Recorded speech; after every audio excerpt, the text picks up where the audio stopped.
Ազգային ժողովի մեջ կայացան լսումներ ընդդիմադիր երկու խմբակցություններուն նախաձեռնությամբ քաղաքական փանդարգյալներու մասին։ Լսումներուն հրավիրված էր ընդհանուր դատախազ Աննա Վարդապետյան եւ միջազգային կառույցներու ներկայացուցիչներ։ Սակայն միայն ներկա գտնվեցավ Հայաստանի մեջ Միացյալ Նահանգներու դեսպանատան քաղաքական ներկայացուցիչը,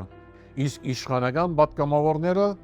բոլորն ալ բացակայեցան խորհրդարանական լսումներեն։ Պատգամավոր Իշխան Սաղաթելյան